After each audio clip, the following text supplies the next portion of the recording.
good day. I'm Joanna Dalan, and today's video I'm going to discuss Chapter 5, Intangible Heritage and its Management. At the end of this chapter, you are expected to have a deeper understanding about the concept of intangible cultural heritage and explain why it should be integrated into the curriculum in tandem with the principles and perspective of education for tourism sustainable development, and also distinguish between tangible and intangible cultural heritage and outline the importance of cultural heritage. Introduction. Cultural heritage management is about striking a balance between developing the tourism industry, generate revenue while still conserving the physical integrity of site, promoting and celebrating their educational, historic, and cultural values. According to UNESCO, our heritage is our legacy and cultural identity that we pass on to the next generation. Meron tayong intangible and intangible. Pag sinabi nating tangible, ito yung mga nahahawakan natin, katulad ng monuments, group of building, and both historic and natural sites are considered as part of our heritage by UNESCO. However, yung intangible naman po, yun yung mga nahahawakan natin, katulad ng mga oral tradition, folk music, and dances also make up our cultural heritage. Sustainable tourism environmental protection. Sustainable tourism purpose is to manage tourism and growth in a responsible way, not causing environmental damage, climate change, pollution, loss of ecosystem, and keeping the consumption of resources at unsustainable levels. Working with local communities. Empower local communities and have them involved as key stakeholder is often regarded by the UNESCO, for instance, as a way that can yield concrete results. Receiving inputs and feedback from the people living around the touristic sites about ongoing or future project is a way to empower the local population. The idea is to creating opportunities for local business by finding ways when possible to reconcile their particular needs and the destination long-term sustainable developments. Some sustainable tourism initiatives support and reward businesses who sell products and services sustainable and respectful of the environment through grants and loans with low interest rates. The locals, such as shop owners, hotel staff, taxi driver, can introduce the tourist to the destination, cultural value, and natural heritage.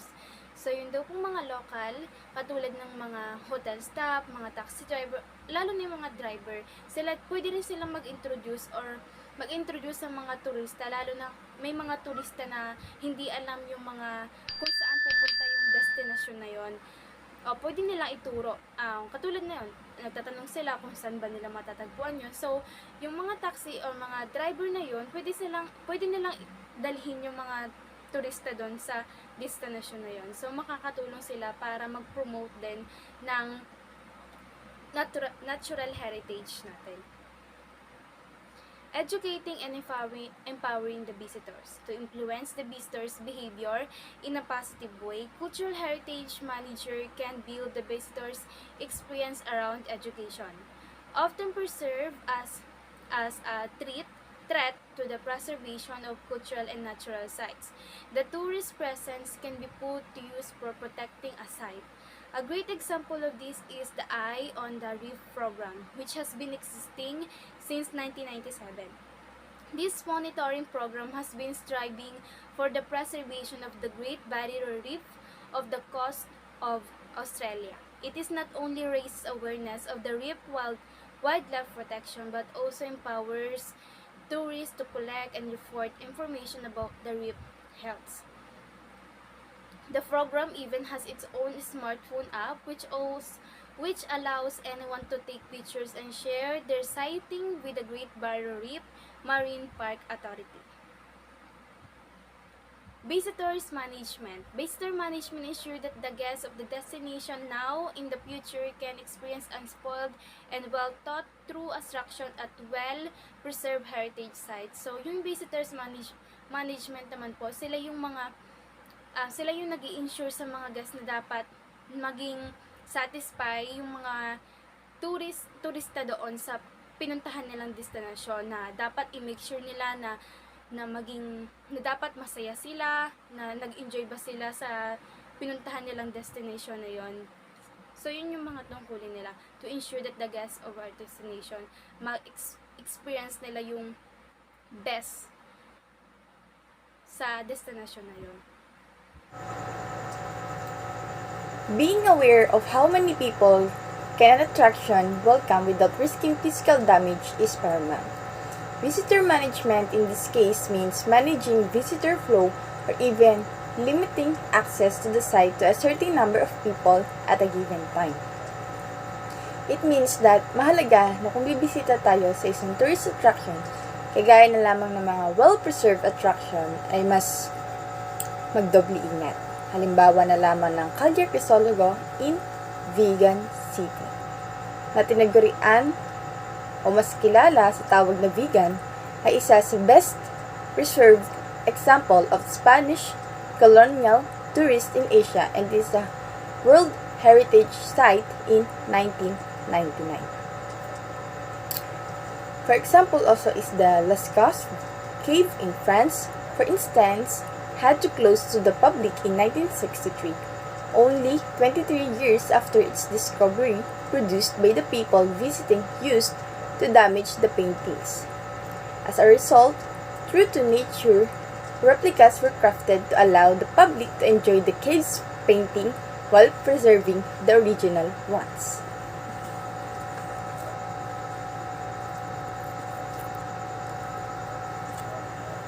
Intangible cultural heritage means the practices, representations, expressions, knowledge, skills, as well as the instruments, objects, artifacts, and cultural spaces associated therewith that communities, groups, and in some cases, individuals recognize as part of their cultural heritage. Example, in cultural heritage or the intangible cultural heritage is the Durangan epic of the Maranao people of Lake Lanao, Hudhud chants of Dayfugao, and Punuk tugging rituals and games. Why is intangible cultural heritage important? First, intangible cultural heritage has a role to play in number 1, promoting tolerance, peace, and reconciliation. Number 2, fostering community and individual well-being. Lastly, promoting human rights and sustainable development. So here are the types of intangible cultural heritage. First one is the oral traditions and expressions. Oral tradition expressions, this can mean proverbs, riddles, tales, legends, myths, epic songs and poems, charms, chants, songs, and more. Let me give you an example of proverbs. I guess we all know this. Better late than never. Second, performing arts. This can include music, dance, and theater, pantomime, songs, and other forms of artistic expressions that are passed down from generation to generation.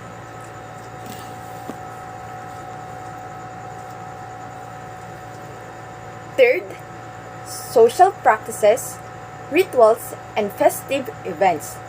These are the activities that structure the lives of communities and are shared by members. For example, initial rites, burial ceremonies, seasonal carnivals, and harvest celebrations. Number 5 is traditional craftsmanship.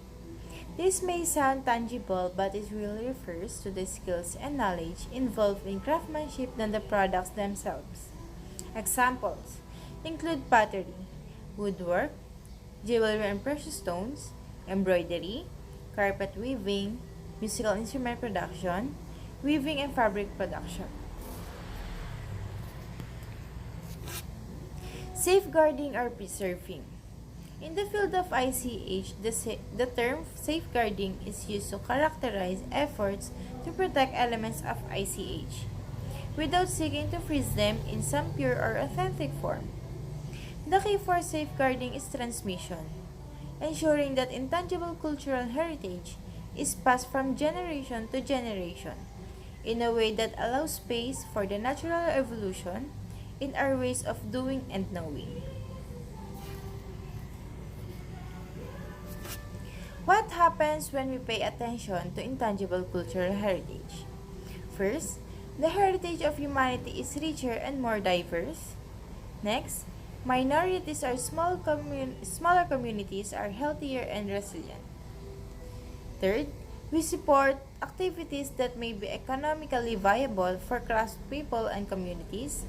Fourth, we improve our understanding of one another within and across communities. And last, we are connected with the elements of our community, histories, and natural environments that help us understand who we are.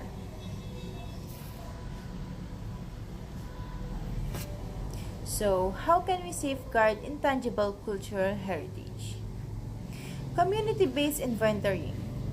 A possible first step is inventorying to document ICH elements of communities and provide information on their status. Inventorying can provide the basis for future protection and revitalization by local community members. Next is networking. Tying into the efforts of organizations that are already working on intangible.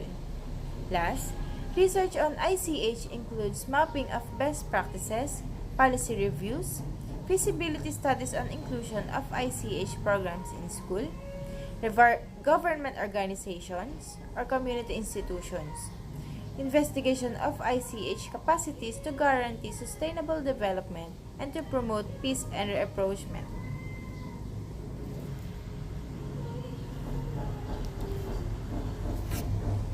The The United Nations Educational, Scientific, and Cultural Organization, or what we call UNESCO, defines ICH to include traditions or living expressions inherited from our ancestors and passed to our descendants, such as oral traditions, performing arts, social practices, rituals, festive events, knowledge and practices concerning nature and the universe or the knowing and skills to produce traditional crafts. Buildings, historic places, monuments, and artifacts and other material objects are part of tangible cultural heritage. In the Philippines, experts have so far identified and documented hundreds of intangible cultural heritage elements in the country. 3 of them have been inscribed to the UNESCO representative list of the intangible cultural heritage of humanity: the Hudhud chant and Punok ritual of the Ifugao and the Rangan epic of the Maranao. Intangible cultural heritage, or ICH, includes traditions and living expressions that are passed down from generation to generation within a particular community.